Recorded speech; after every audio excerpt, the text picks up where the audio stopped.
Okay, I wanted to show you guys my new nails. Do you like it?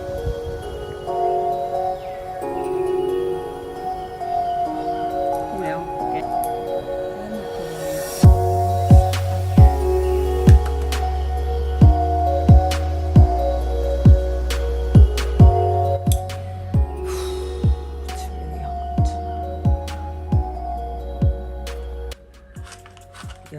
Yo. I'm hoping the sound will be great because there's a bit of noise around, but we're still gonna do what we gotta do. So I'm gonna put on a candle. I kind of want to go for this indulge. It's got a bit of spice and a bit of sage. You know, we're about to indulge in a philosophical conversation around healing, right? So we don't want any negativity around here. So the spice is for, you know, all the spice we're about to add into the conversation, and the sage is to clear all the negative energy, because we're trying to, like, you know, keep it all, well, I can't say always positive because we're humans, right? We're humans, and sometimes shit happens. So let me light this up. Actually, let's get this going. Let's set the vibe, okay? I'm gonna put this one on too. Set the vibe. Ooh, okay, we don't want to get burnt here, do we? No. Cool. All right, now that our vibe is set, it's really hot, guys. It's so hot, but you know, let's get this done. So, how was your week? My week was pretty interesting, you know. Very interesting week. A lot of interesting things happened. I low-key want to put on this as well. So yeah, a lot of interesting things happened for me this week. And let me just lift it up. I needed to have some difficult conversations, which I have. And at some point we'll talk about how to have, you know, difficult conversations. I love how I love the smoke coming out of it. It's so precious. Look at that. Ooh. Yes. I wish you guys could smell it, but you know, if you've ever used a Palo Santo? Palo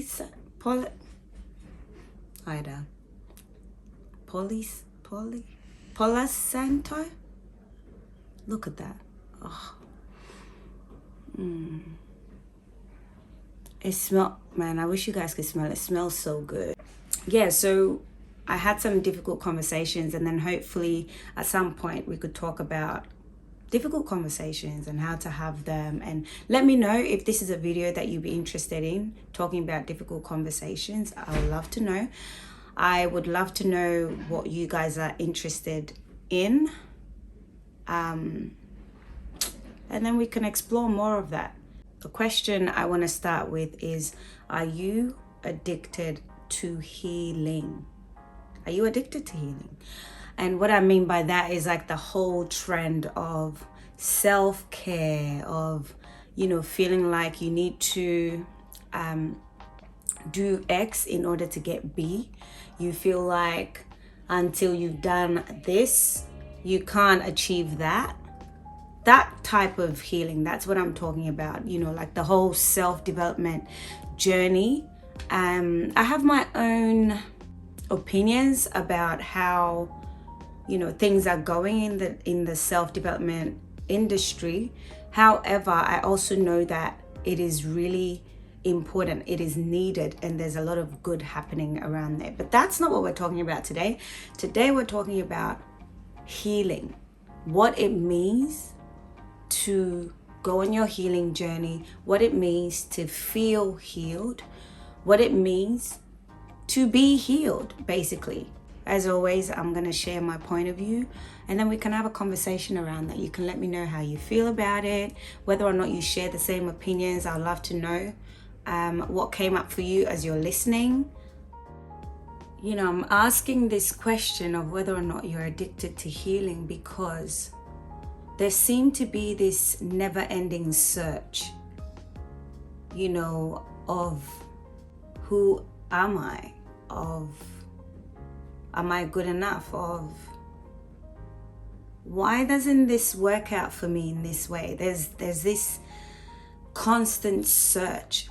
And for me, healing is really the revelation of your wholeness. Healing is a journey of you remembering more of who you are. It is not so much that you're broken, that there's something wrong with you, that you need to fix a part of you. But it's so much, who am I? Oh, this is who I am. Okay, I see. Now, how do I become that? How do I live out who I've just realized that I am? And I feel like when we talk about healing, there's this element of this missing thing within us that we need to find. And that's what makes us look without for the answers instead of like looking within.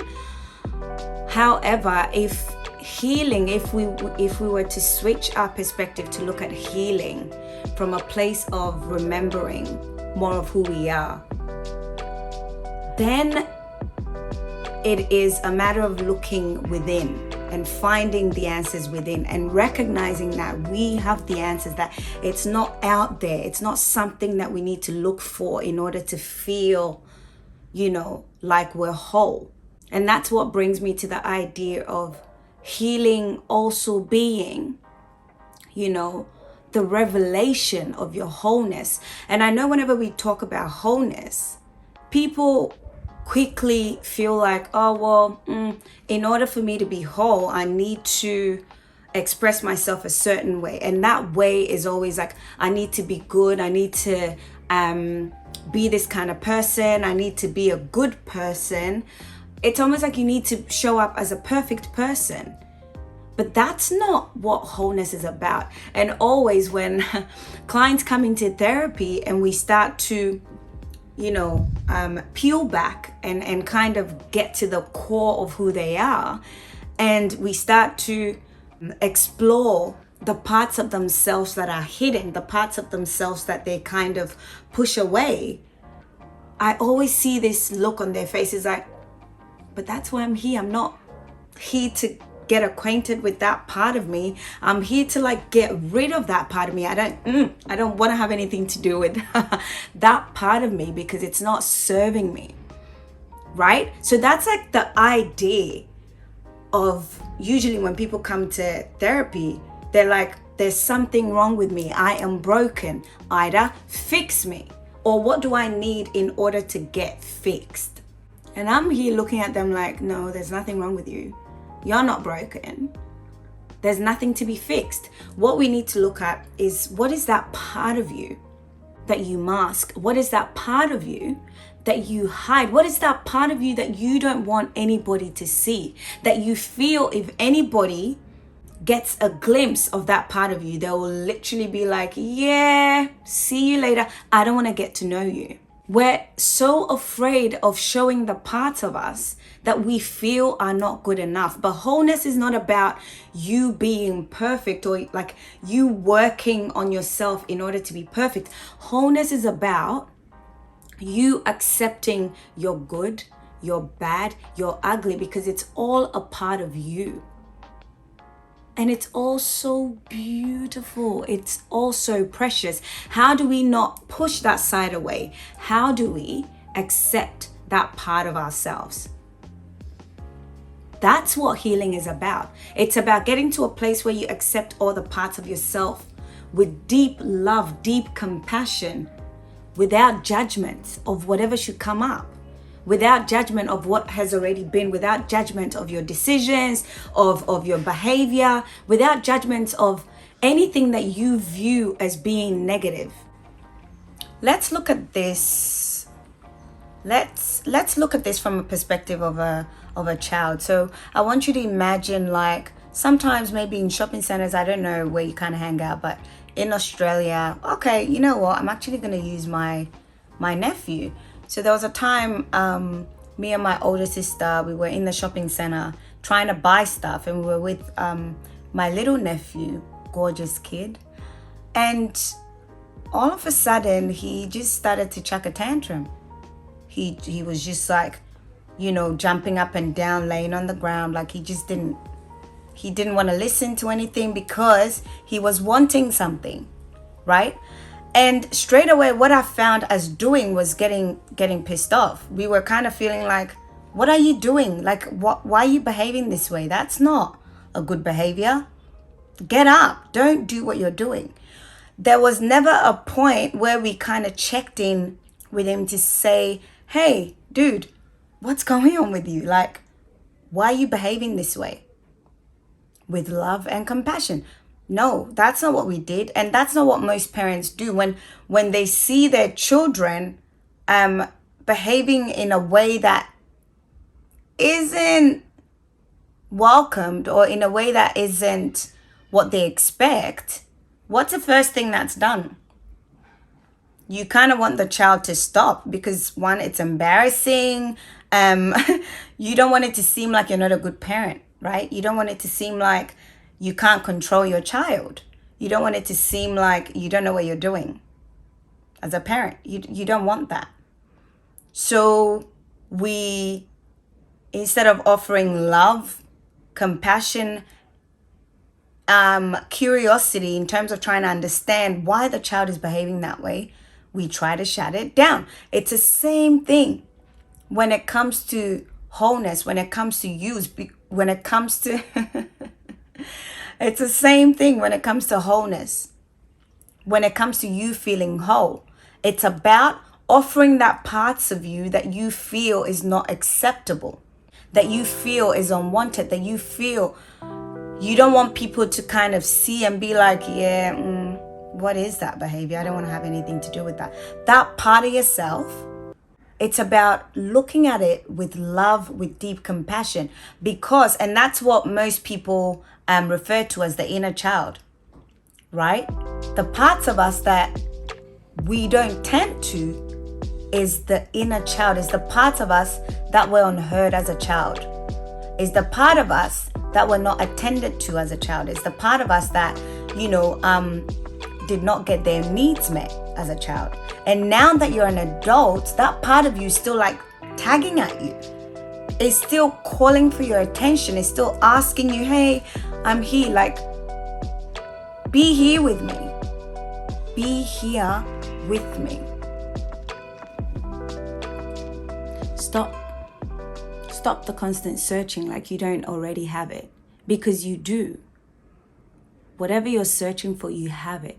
And just accept that your wholeness is being revealed, and it is being revealed through each experience you have, each relationship that you get yourself to, be it, you know, friendship, partnership, work, whatever kind of relationship. Just accept that you are being revealed, who you truly are, and accept all of it with love and compassion. You hear me say that quite a bit because it's so important. And then when we talk about being whole, it doesn't necessarily mean that you're fully whole, or that the parts of you that has been revealed to you is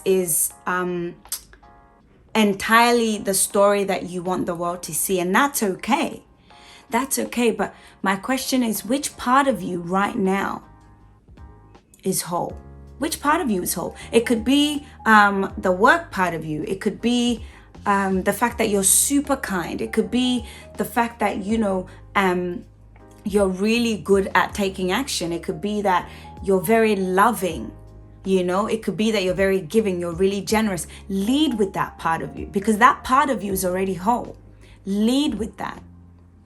How do you lead with that? By accepting that, okay, even though there's certain parts of me that has been revealed that I'm not fully acquainted with, or that I'm not fully sure if is whole yet, there's this part of me that I truly love. There's this part of me that is just so incredible that people love about me, and start leading with that. One thing I find myself telling people quite often is that you can't tell me something I don't know about myself. You can't tell me about the good, the bad, the ugly about myself that I don't know about myself, because I've taken the time to build a relationship with all those parts of myself. Therefore, I know them deeply, and I offer love and compassion to them. The parts of myself that I'm like, yeah, it's a bit, how's it going? I still get to accept it because it's me. It's Ida. It is me. And so when you come into my life and when you want to be a part of my life, you get introduced to that part of me as well. And if you don't like what you see, you're free to leave. But if you love what you see, you accept that. But you don't get to love the parts of me that are whole right now and then reject the part of me that you think is not working out. No, I come as a whole. It's a package, baby. It's a package. You take all of me or nothing at all. So this is an invitation for you to remember who you are originally. And I know you know who you are originally. You know the parts of yourself that you hide. You know the parts of yourself that you're like, yeah, I don't know if I want anyone to see that part. And then when you remember who you are originally, you accept that, and then you take deep responsibility for that. And what does it mean to take deep responsibility for yourself? It means that you begin to offer yourself what you need. You begin to offer yourself the things that you want to hear. If you show that part of yourself, what do you want to hear? Do you want to hear people saying, it's okay, I'm accepting that part of you as well? Do you want to hear people saying, hey, you are loved regardless of who you are, regardless of that behavior, regardless of this part of you? Is that what you want to hear? Begin to offer that to yourself. That is taking deep responsibility for that. Because once you give yourself what you need, it gives people an opportunity. It invites other people to begin to give you what you need. But if you can't give yourself what you need, how do you expect other people to give you what you need? If you hide that part of yourself, other people get to shut the door at that part of yourself as well. So begin to show more of that part of yourself. Begin to reveal it day by day, and begin to offer it what you need. Yeah, I think I'm done. It's pretty hot, but we're done. Remember, on this channel, we vibe, we heal. No, that's not what it is. Jeez, Ida, you mixed it up. Remember, on this channel, we chill, we vibe, and we heal.